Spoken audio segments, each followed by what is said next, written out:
I know that people have been dealing with a lot the past few years with COVID. It's been difficult for our health, the health of the community. It's been difficult for the health of the economy. It's been difficult for so many frontline workers in all kinds of professions. It's been difficult for people's mental health. And now we have this other virus that seems to be spreading elsewhere. And I want to be very clear about what monkeypox is, what it isn't, especially given the WHO designation, and what we're doing, because we're working very hard, Mayor Turner and I, with all of our partners in our community, to make sure we stay in front of this. So I'm going to give Mayor Turner an opportunity to speak first. I know he has to leave soon. Then I will share my remarks, and we'll have other folks share remarks as well. Mayor Turner. Thank you, Judge, and it's good to be, again, to be with you and standing with you. You know, we stood together dealing with COVID, and we're still facing COVID, and now here we are dealing with monkeypox. So let me just say the City of Houston and Harris County will continue collaborating on a strategy to address monkeypox vaccines and testing for at-risk populations. It was a positive step by the World Health Organization to declare monkeypox a global public health emergency, and I want to assure you that the City of Houston and Harris County are taking this matter extremely seriously, recognizing that this is a public health emergency. We announced last Friday that the Houston Health Department received slightly over 5,000 doses of the monkeypox vaccine. The delivery of the doses allocated by the Center for Disease Control and Prevention and the Texas Department of State Health Services will allow more vaccines to become available for Houston and Harris County residents at the highest risk of the disease. The Health Department for the City of Houston kept about 3,500 doses and provided more than 1,500 doses to Harris County Public Health. It is a 2-dose series, 4 weeks apart, for prevention if someone has been exposed. It's best to start the series of vaccines within 4 days of exposure. As monkeypox cases continue to increase, it is extremely important that Houstonians know that the community threat level to the general population continues to remain low, but the number of cases in the Houston area is rising. And because of the limited supply of the vaccine, it is still very concerning. If you think you have monkeypox symptoms, please speak first with your doctor and get tested. The Houston Health Department announced the city's first confirmed case of monkeypox on June 18th. The case count rose gradually over the following weeks, and none of Houston's monkeypox cases, well, they would say at least one, has required hospitalization, and that was primarily for pain management. Houston currently has 47 confirmed cases. At least one has required hospitalization, and these persons are not severely ill, just isolating to avoid spreading the infection. However, this case count is likely to increase based on what we know has happened in other cities. Monkeypox is a rare virus and does not spread easily between people without close personal skin-to-skin contact. There is a limited supply from the Center for Disease Control and Prevention, the CDC, and widespread vaccination is not recommended at this time. Due to the limited national supply, the vaccine is not yet widely available to everyone. The focus of vaccine availability is people with a likely exposure to a confirmed monkeypox case. I will close by saying that the Houston Health Department is doing everything possible to increase the supply of vaccines.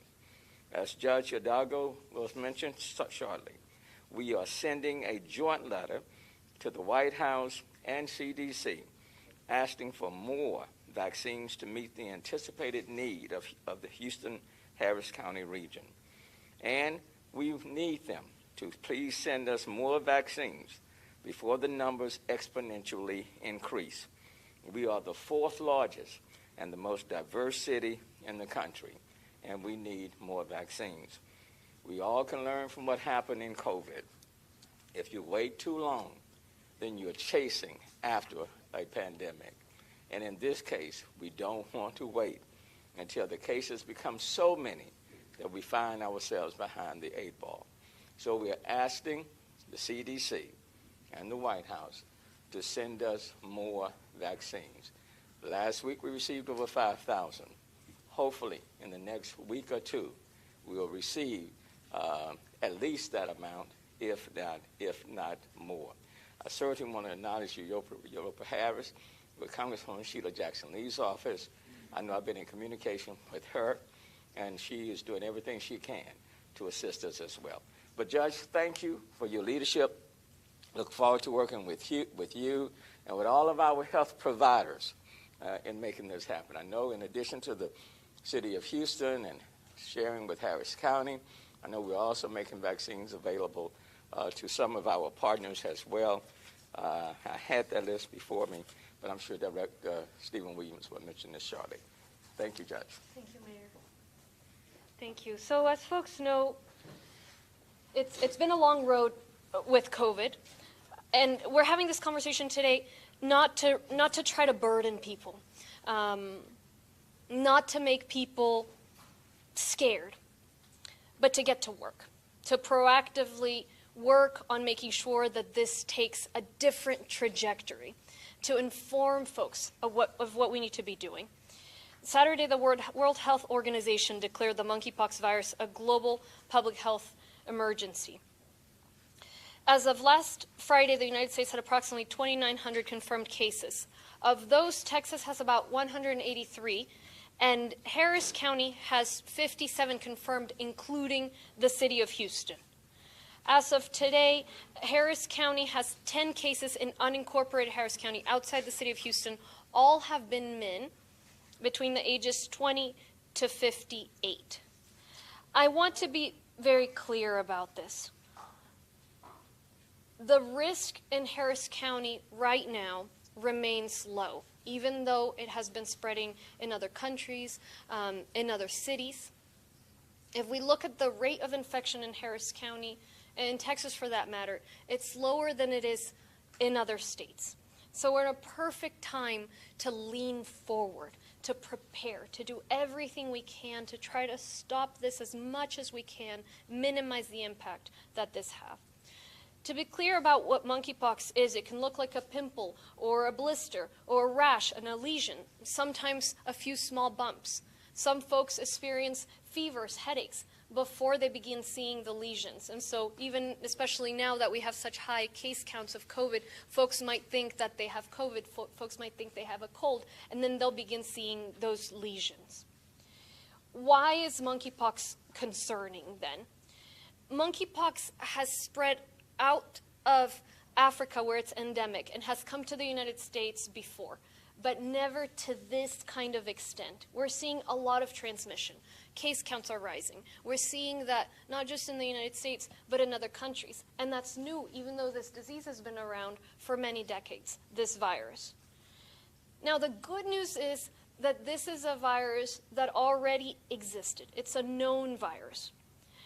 There's a vaccine already. The smallpox vaccine, which was developed many decades ago, has been shown to work against monkeypox. It exists, it's available, it has technology that was developed a very long time ago. There are treatment options already available. Now, the challenging news is that it can cause certain areas of concern, particularly for the immunocompromised, particularly for children. And there's some things we still don't know about what the impact of this virus could be in the community. And from the experience with COVID, those unknowns, right, are the concern. So there are certain groups right now that are at higher risk. We know nationwide, and even here in Harris County from what we've seen, men, particularly men who have sex with men, are at higher risk. Second, and most importantly, anyone can get monkeypox. That is not limited to any one population. Just this Friday, we learned of the first 2 children that were diagnosed with monkeypox. HIV/AIDS was underestimated by the public and stigmatized by the community and by the media to some extent, because initially it impacted just a certain population. Because it was ignored, because it was stigmatized, it quickly spread through the other groups, ultimately causing a crisis. This time is different. We have a playbook. We have lessons learned. We understand how disease spreads, and we need to understand that this virus is not just limited to one community, and we have to make sure that we don't fall into that same trap. Now, here's what we're doing. We're doing our due diligence to learn as much as we can about the virus and to learn about what other jurisdictions are doing. Just this afternoon, before the press conference, I was on the phone with officials from Cook County, from Chicago. They've been seeing cases a little longer than we have. They have more experience as to what's happened, what to do, what are some lessons learned. We're working together, the city, the county, our officials, our hospital systems, and we hope to bring the community along in those efforts as well. We're working with our jail. I spoke with Sheriff Gonzalez this afternoon as well to make sure that we're increasing screening and that folks that are looking after that population are aware and leaning proactively. We're getting testing and vaccination ready, contact tracing. We already have city and county contact tracing, testing, and vaccination capacity, but we're working to create a process for more of each of those as more becomes available and as demand increases. Here's what we need the community to do. Act now. If you have a new or unknown lesion, assume it's monkeypox and go and get it tested. Limit intimate and sexual contact with anonymous partners. If you believe you need the vaccine, contact Harris County Public Health or contact the Houston Health Department. The phone numbers are 832-927-0707 and 832-393-4220. ReadyHarris.org will always have the latest information. Folks who've tested positive for monkeypox need to isolate until all lesions have completely healed and a new layer of skin has formed over. As far as testing, where can people get tested? This is different from COVID in the sense that you can get tested with any provider. Your provider should have a contract with the laboratory, and they can take that swab of the lesion, that's how the testing works, and send that sample over to a laboratory provider. So right now, we're not seeing that limited capacity when it comes to testing. If you don't have insurance, if you don't have a provider, you can contact our public health departments and we can help get you tested, whether it is via our departments or whether it is helping you pair you with a provider that will not charge a fee and that doesn't require insurance. So again, those are the same phone numbers. On vaccines, a bit of good news and a bit of bad news. The good news, as I mentioned, there is a vaccine already available. It's a vaccine that's tried and true. That smallpox vaccine, and it's very, very well developed. The challenging news is we just don't have enough, just as the mayor said. So right now, where we've seen just a few dozen cases, the vaccines we have available may be enough. But as this spreads in a community as large as ours, we don't want those vaccines to be a limiting factor.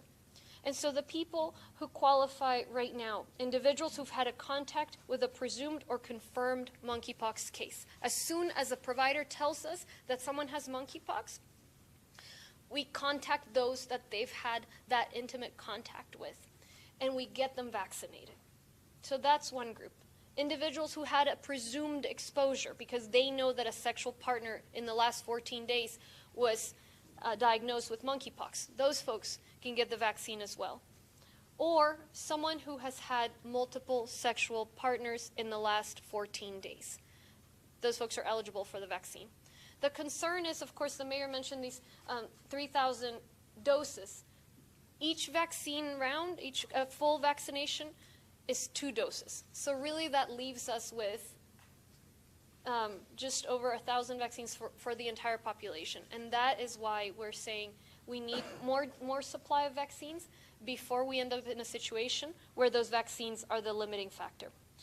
So Mayor Turner and I are asking that the federal government quickly procure and allocate more vaccines to our region. We understand that the regions that are seeing higher case counts right now are getting the bulk of the vaccines. What we want to appreciate is that we have an opportunity to leapfrog ahead of this virus, to try to mitigate it in a way that we couldn't do with COVID because we didn't have vaccinations at that time.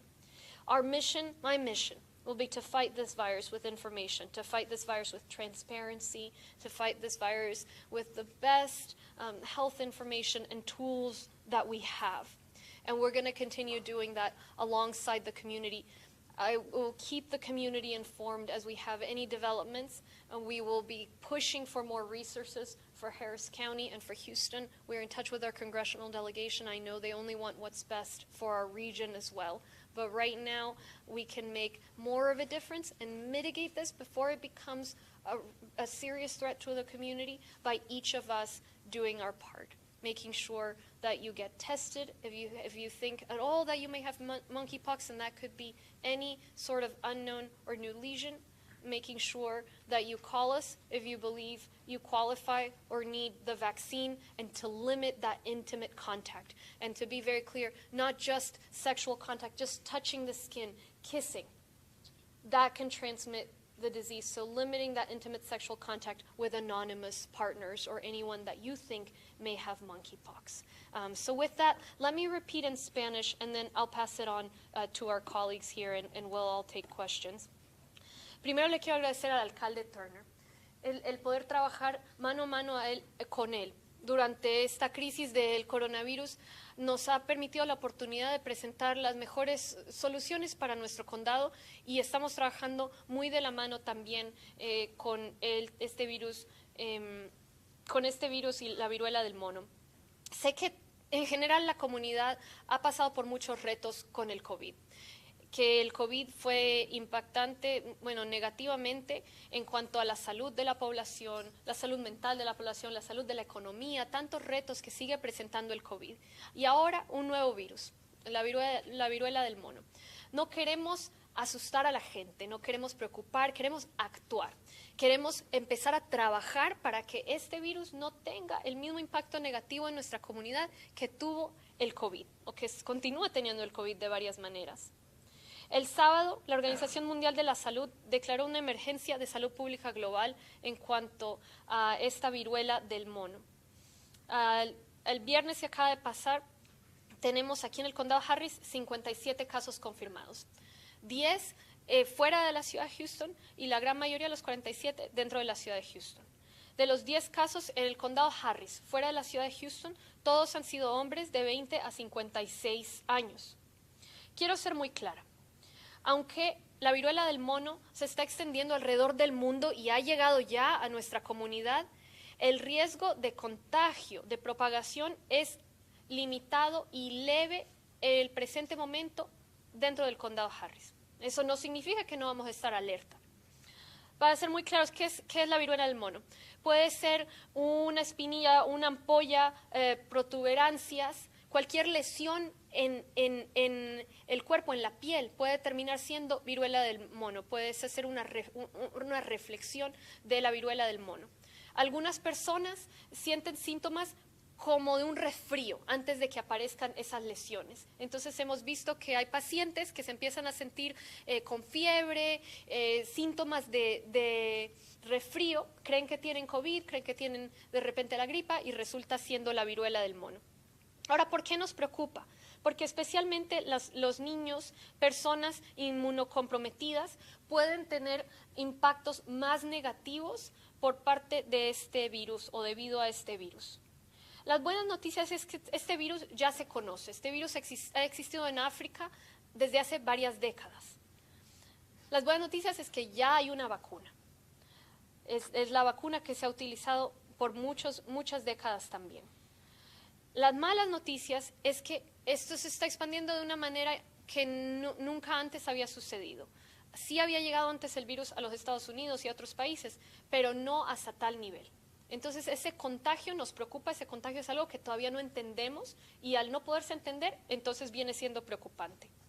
Hay ciertos grupos que sabemos que están a más riesgo de contraer la viruela del mono hoy día. Los hombres que tienen sexo con hombres específicamente están siendo impactados desproporcionadamente.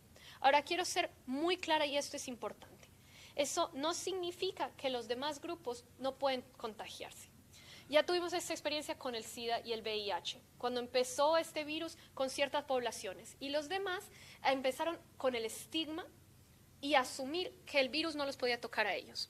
Hoy día la mitad de los casos de SIDA y VIH están en mujeres y personas que no son hombres, que tienen sexo con hombres. Entonces, no cometamos los mismos errores. Recordemos que este virus algún día, esperemos no muy pronto, pero lo más probable es que suceda, que se pueda expandir a una población mucho más amplia. Entonces, ¿qué estamos haciendo nosotros?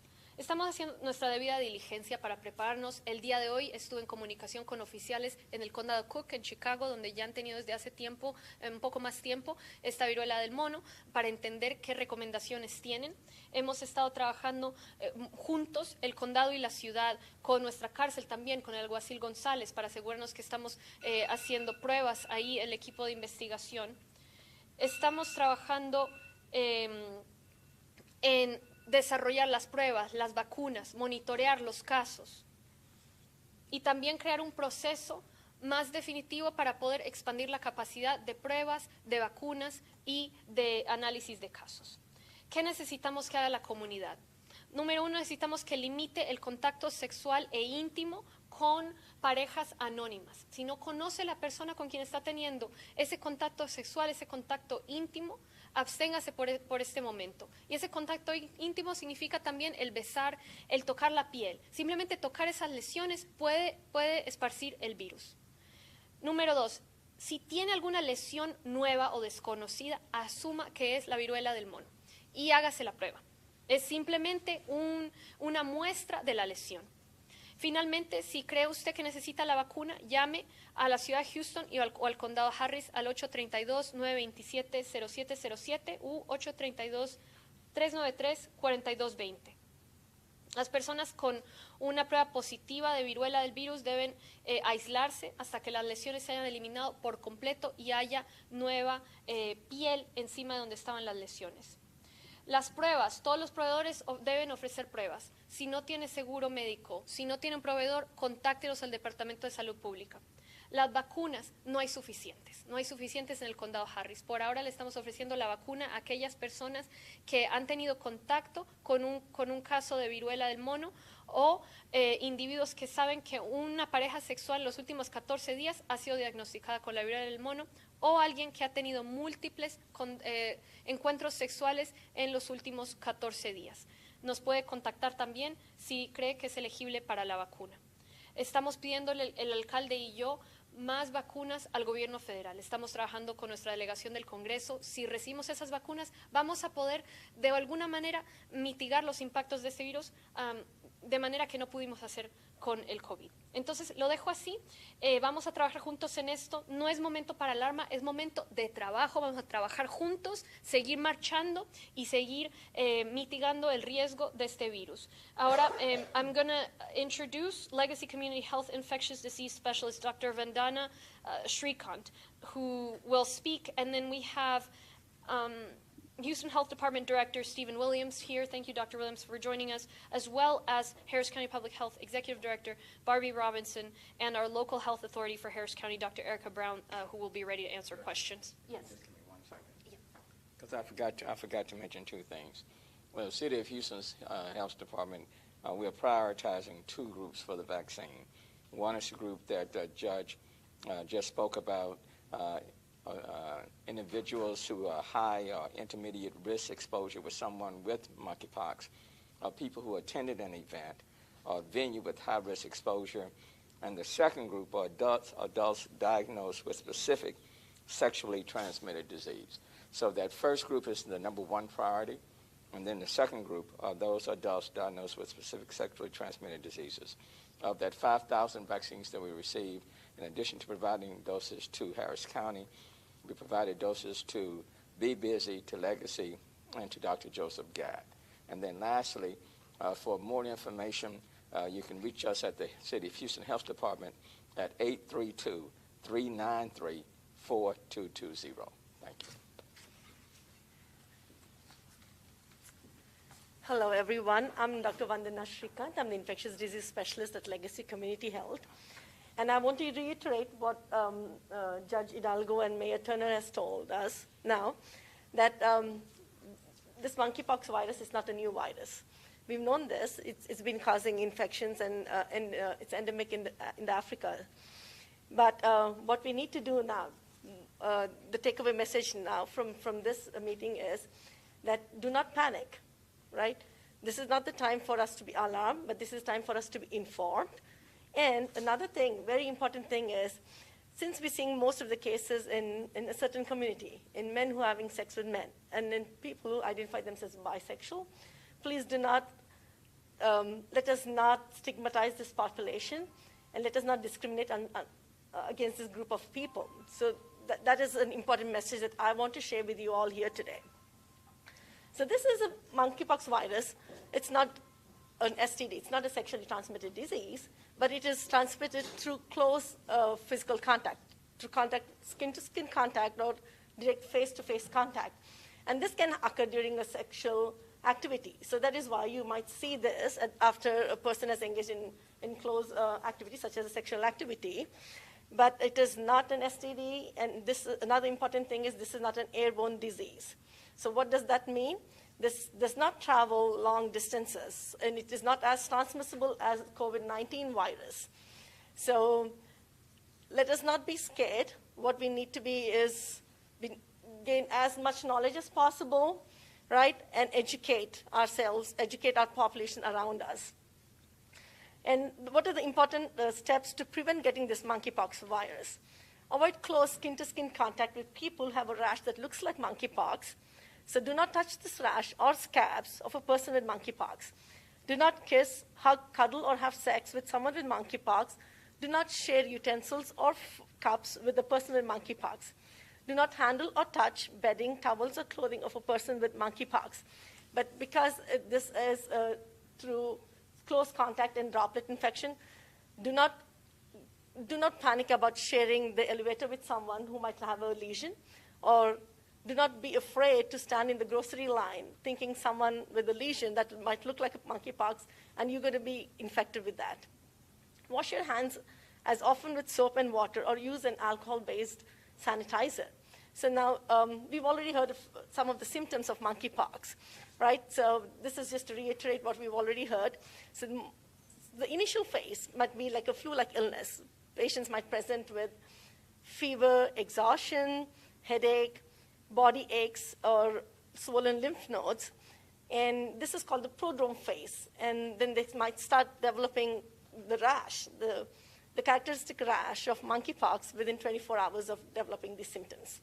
So the rash might look like pimples initially, and they might go through different stages. Like an initial pimple, then it might look like a boil, a pusful boil, like a pustule, and then it might start to scab, like form a crust. So during all these stages, the rash might look like a pimple, a boil, which could be like a staph infection, or it could appear like herpes, and some of these lesions can even look like syphilis. And most of this, the rash might appear on the face, on the extremities such as your palms and soles, and also in the genital area and the anal area.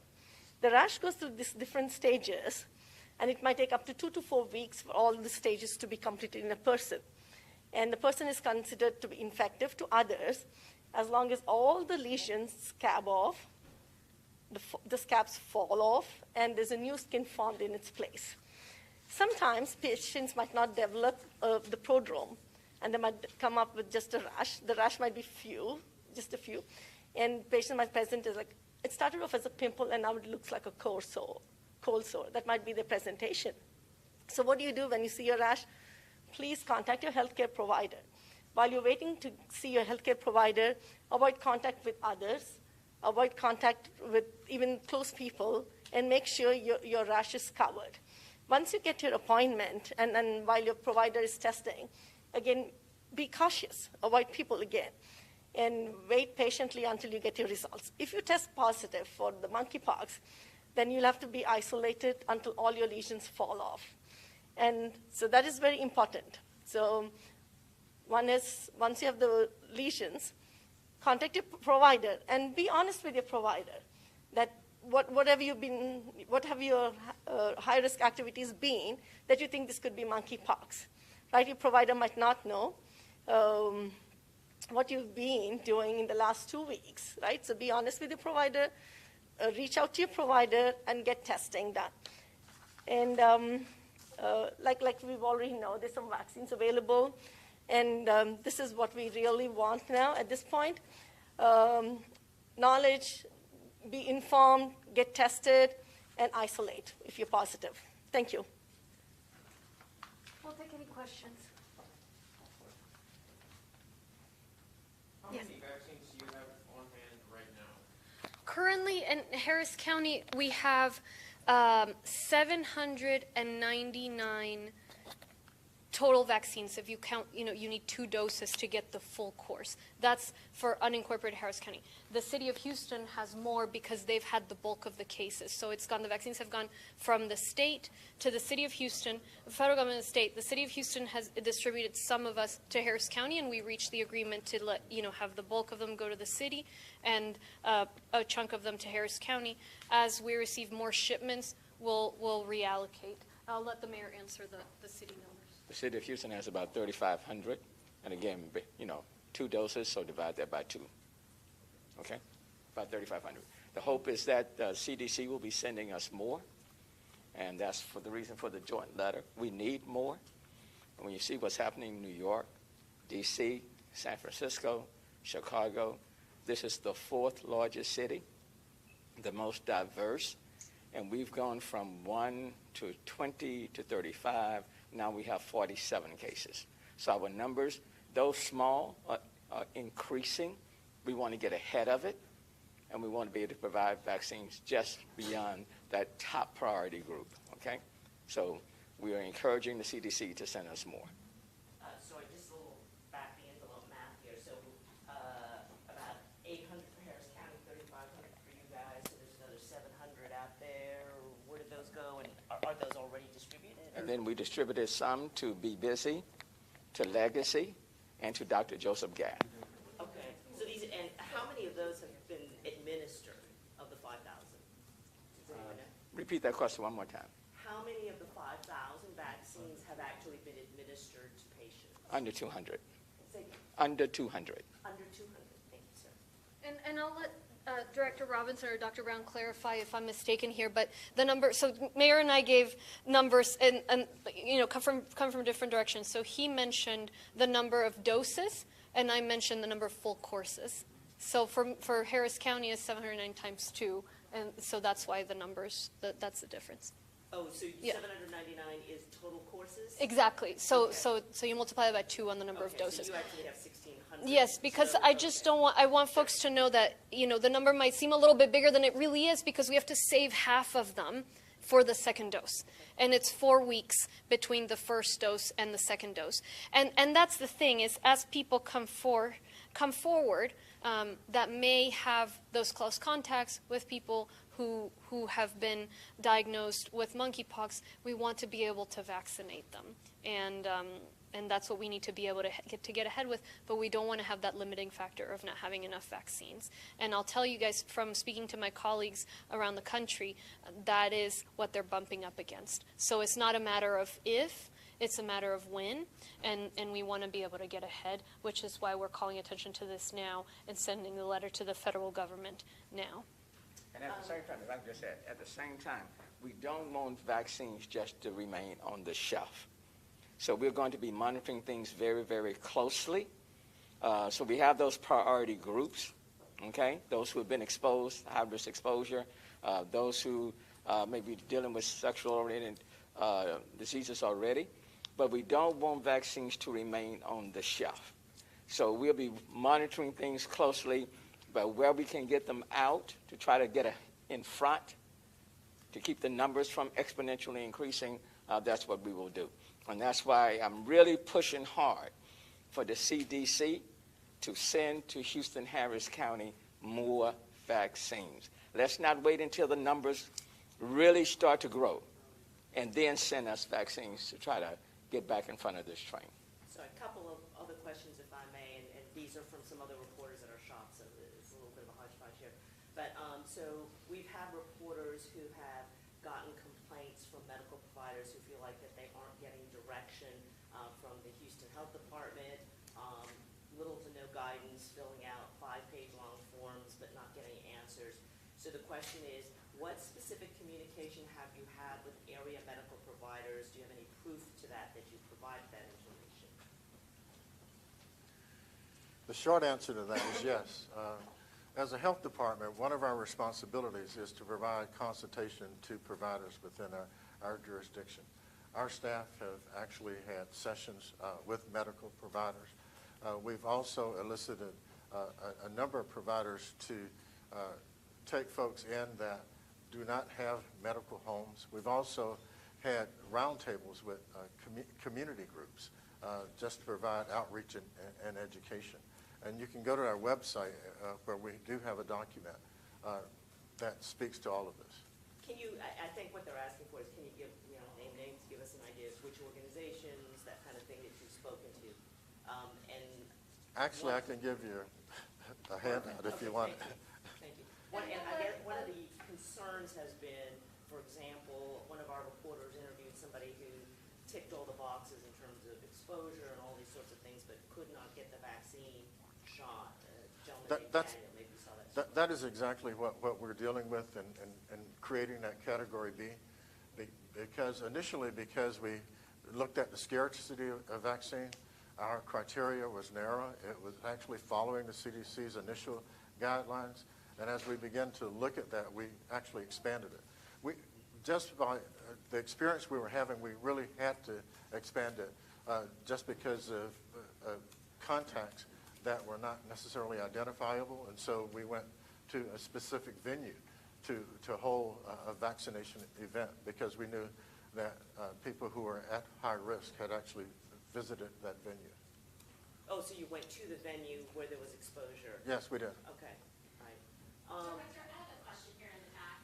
Could you talk about the fine line of putting out, trying to get awareness without stigmatizing a specific community? I know globally the numbers that we're seeing, bisexual men and men who have sex with men seem to be most disproportionately affected by monkeypox. Could you talk about that? You know, that in fact is a challenge. Just because you're an MSM doesn't necessarily put you at high risk. It is about the behavior that you engage in.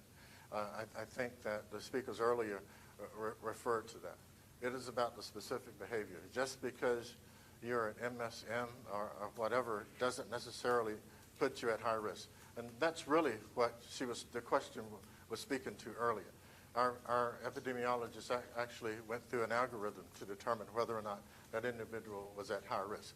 I think we have to acknowledge that because there is a level of fear within the community, when we start talking about this generally, that people become fearful, when in fact they might not be in a high-risk category. Can you talk a little bit about wastewater and how that, so we know that COVID was tested with wastewater here in Houston. Is something similar going to be happening with monkeypox anytime soon, or is it already? We're not doing that currently. Is it possible? There are jurisdictions that have This is looked Dr. White. Yes, good afternoon. There are jurisdictions that look at different viruses in wastewater. So our department is looking at different options. But to say at this time that we've got a number to tell you in wastewater, we're not doing that right now. Is there like an estimation as like when you may start? Yes. I'll answer that. Yeah. That's a money question, actually. So, certainly, as a health department, we would have an interest in doing that. But if we had the resources to do it and it was possible and our lab had the capacity, we would probably do it. On a long-term basis, we are actually looking at wastewater as a broader surveillance activity because it has really been helpful during COVID. I can't go in any environment or convention without someone mentioning it. And so we're really looking at what the broader universe would look like in terms of using wastewater as a more general surveillance tool. With the WHO designation of the global health emergency, does that impact any kind of change either at the county or the city level in terms of response? And part of what it was is sending a message to health departments all throughout the world to really take this on. And of course, all of us had been preparing. We'd been working just this past week at Commissioner's Court. We took unanimous action related to coronavirus and monkeypox. We just have been working with our emergency operations team as well. They've been running scenarios. The coordination has been happening on monkeypox. But I think that signal, it's important to really hear it not just as departments and government, but as a community. And that's why we want to have this press conference today, is to communicate to the community, look, we're going to advocate for Houston and Harris County to get those vaccines. We're going to work with our partners to make sure that testing is accessible, and it already is out there, but that it's more accessible, that vaccines are more accessible, that treatments are more accessible. But to the extent that the community can follow those simple steps now, it'll help buy us some time, make sure that when we can observe what's happening in other jurisdictions, we can get more vaccines over here. And then it's about action. It's not about fear. It's about getting things done, working together, getting ahead of this, and just getting it done. That's the point we're in now. Of the numbers that you gave for the, those infected in Houston and Harris County, are those all current infections, or since the outbreak? I guess the question is, any recoveries in that number? I'll give Dr. Brown, go ahead. Yes. Good afternoon, Dr. Brown, Local Health Authority for Harris County Public Health. Those numbers are cumulative. So since we've seen our first cases, the county as a whole has seen a total of 57 cases. Harris County unincorporated has seen 10, and Houston has seen 47. And of those, any recoveries at all, or everyone's still sick? All 57 people still sick? So the course for most in general, and that's a good point, thank you, the course for most is self-limiting. Most people will recover and lesions will completely heal within about 3 weeks. So yes, there have been most recoveries. I think as Mayor mentioned, we do have one person in the hospital at this time, but that's for pain management because the lesions can be quite painful. And I also want folks to know we do have that data available right now, and we'll work, and it's online, and there's a link, there should be a link right now on Ready Harris, but certainly it's our Public Health Department website, and to the extent that we have more data, we'll have more information. Right now, for example, we're not offering geographic information for privacy reasons. Just as if you'll recall at the beginning of COVID, we had such small cases, we didn't want folks to be identifiable. But we are offering information as to the numbers for both the city and the county, and we're going to continue to, as always, err on the side of transparency with this. Pues la comunidad pregunta si hay algún tipo de riesgo en los niños de la zona. Sabemos que hay 2 casos reportados a nivel nacional. ¿Hay riesgo para los menores de edad de encontrar este virus? El riesgo para la comunidad hoy día es leve porque el número de casos es limitado. El contagio ocurre, como explicó la doctora, ese contagio específico con las llagas, con las lesiones y además o contacto sexual. Entonces, el riesgo para los niños es básicamente si un padre, si una persona con quien tienen contacto muy cercano tiene la viruela del mono y tienen ese contacto con las llagas en sí, lo cual, dado que hay el número de casos es bajo, la probabilidad de que los niños resulten con el virus hoy día aquí en el condado Harris es muy, muy leve. Ahora, no significa que no pueda suceder. Como expliqué el viernes, se identificaron los primeros 2 casos en niños en los Estados Unidos. Y la preocupación con los niños es que puede causar problemas en el cerebro, lo que es el encefalitis, es lo que pueden tener los niños por causa de este virus. Entonces, por eso hay que estar alertas e intentar contener ese virus antes de que pueda presentar un reto a la población en general. Pero hoy día, padres de familia, no hay por qué estar alarmados, es simplemente aquellas personas que tengan alguna lesión, alguna llaga nueva que no entiendan, por favor, ir al doctor. Eso es lo número 1. Y número 2 son las personas que saben que es muy probable que tengan la viruela del mono, que nos llamen para recibir la vacuna. Las vacunas son gratuitas. Las vacunas son gratuitas, las vacunas se administran a través de nuestros departamentos de salud pública o hay ciertos hospitales que también se les han ofrecido las vacunas. Autoridades del condado y la ciudad ya han tenido algún acercamiento. Sabemos que este problema, por lo que han dicho, es principalmente en las comunidades LGBT o las personas homosexuales o bisexuales. ¿Han tenido acercamiento con esas clínicas o esos centros de atención para ese sector de la comunidad para alertarlos, para tratar de alertarlos? Absolutamente. De hecho, la doctora que habló, ella trabaja en una clínica que específicamente trabaja con aquellas comunidades. Estamos diariamente en contacto con las comunidades a más alto riesgo para ofrecerles a aquellas personas que hayan sido expuestas al virus, ofrecerles la vacuna, para ofrecerles la prueba, pero es importante ahí también recordar que eso no significa que este virus no pueda contagiar a una persona que no sea miembro de esas comunidades. Es ahí donde pues, construye esa conexión con el SIDA del VIH, que en un principio era solo en tal comunidad, hoy día puede afectar a cualquier comunidad.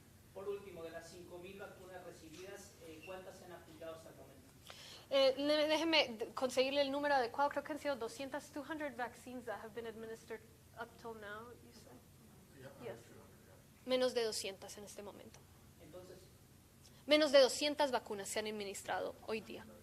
And I'm sorry, just so that I'm clear, that's an individual shot, not a complete dose? Sí. Okay, so you will need another, say, 200 or so Sí. to complete the Y dose? sí, para ser claros, la vacuna en sí son dos dosis con 4 semanas por medio. Entonces, ya hemos administrado 200, hemos tenido que guardar 200 más que las estamos reservando para la segunda dosis de esos pacientes.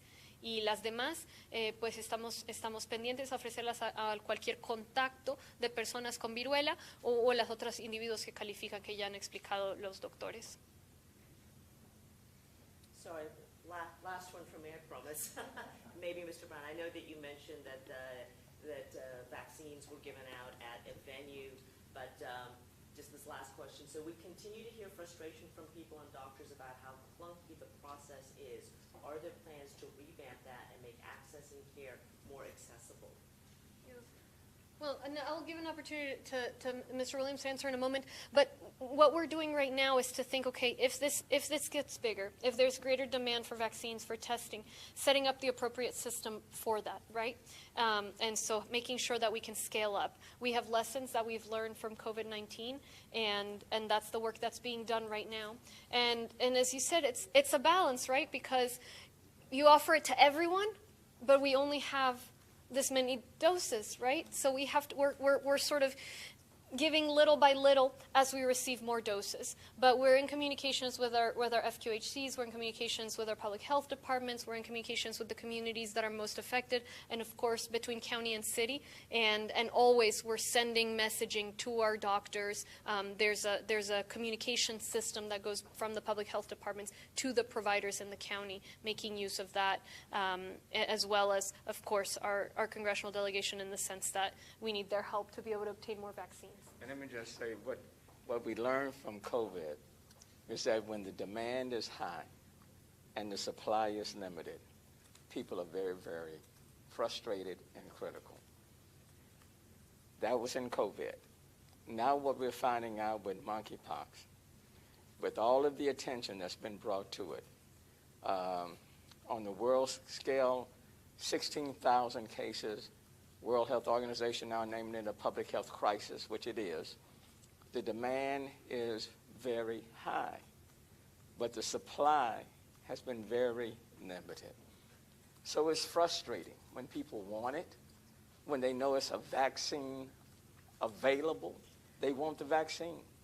Medical providers, when they have the people calling them, they want to be able to tell them something. Yes, we have it. No, we don't, but we'll have it, by this time. Well, the supply has been very limited. And so when they're seeing what's taking place in New York, in D.C., in San Francisco, this is the fourth largest city, the most diverse. And up until Friday of last week, we were dealing with how many? About 300? About 300 for the entire Houston-Harris County. So that's frustrating. When you know there's a vaccine, nobody wants monkeypox. So that's very frustrating. And so now, as the CDC and the state has made more vaccines available, we can get it out a little bit more, but we need more. We need more. The good news from the designation by the World Health Organization is that it does put it front and center. This is a world public health crisis. And so hopefully the CDC and the state will be sending thousands of more vaccines to the Houston-Harris County area so that we can, as much as possible, get ahead and not have these numbers exponentially increase. But it's been frustrating. And I think my own people can tell you, I have been frustrated. Okay? And I think people recognize that the supply-demand thing is obviously Right. certainly a problem. From what I'm understanding, and I apologize, I'm a little bit of a messenger in this situation. No, you're good, from you're good. Other reporters, but there's aggravation in terms of getting information, how to proceed, how to advise patients. I think that And that's is what- an additional level. And that's why the judge and I are standing together with all of these exceptional healthcare providers to try to provide more information, to at least to give the public what we know. Okay, because we can only give you what we know. And then to write a joint letter to the CDC asking for more vaccines. But that's one of the reasons why we wanted to come together, both Harris County, City of Houston, with some of our FQHCs, our medical experts, to provide as much information to the general public so that they will know we want to be transparent.